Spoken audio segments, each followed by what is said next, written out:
baby coffee trees are handled. There's 125,000 trees here, seedlings, that are being taken care of. Now, this is a unique nursery because it's grown on the north side, and it's actually in a swell of a valley. So it protects it from the sun. It also has an abundance of water.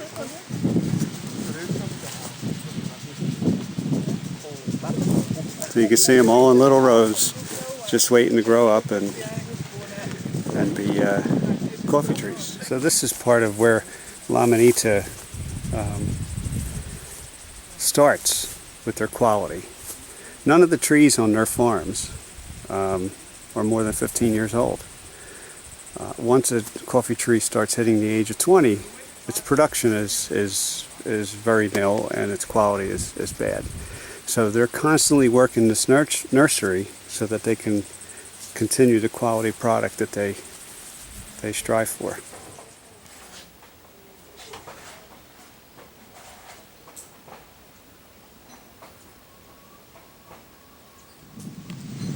So one of the things about the La Minita farm that I really like is their shade tree management.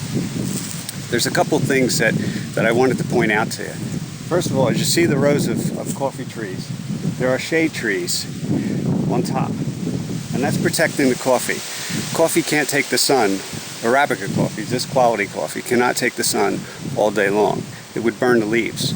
So by having the shade trees planted in strategic parts, it helps protect the coffee, but it also is comforting for the workers who are out in the sun all day long.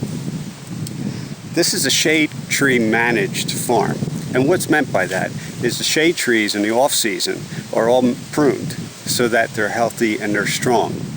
Now, because of the environment and the care that's taken, these farms are all managed and pruned each year. And if you look at these rows of coffee trees behind me, there are the tall ones on the sides and then the small ones. The small ones are pruned. So every fifth row is pruned. So each year a tree is pruned, a row is pruned, and then the following year the next row is pruned, and as these come up. Now what that also does is it makes a healthier tree. It gives it a good root base, it gives it a good management, and it also allows the tree, the picker, to have a tree that's the right size. You know, you don't want trees that are 6 feet tall because your picker's not going to be able to reach them and get all the coffee off them. Here's a new row of plantings that were just done this year. So the coffee trees come from the nursery, and they're in the biodegradable bags, and they're placed right in a row. So each year there are new plantings.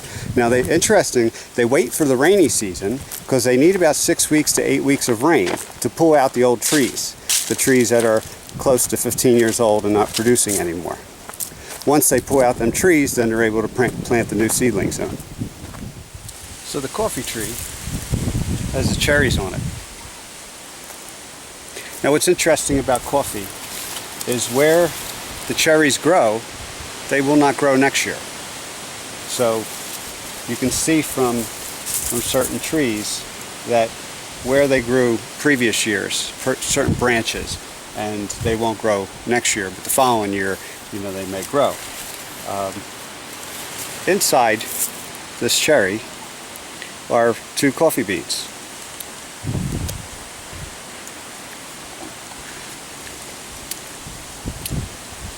And they're surrounded by the mucilage. 20, maybe less than 20% of the coffee beans that are grown, coffee cherries that are grown, only have 1 coffee bean. And that's a mutation. But the mutation is called a pea berry. Now I happen to really appreciate the pea berries because I think it brings a lot more sweetness and body to a coffee. So we use a lot of pea berries in our operation. But that's what's inside each coffee cherry. So yesterday I picked some coffees. You saw my canasta filled a little bit halfway.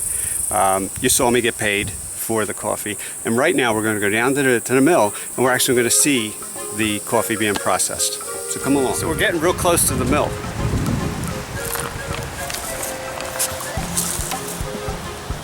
And there it is. So we're going to continue to head down this trail until we get to it.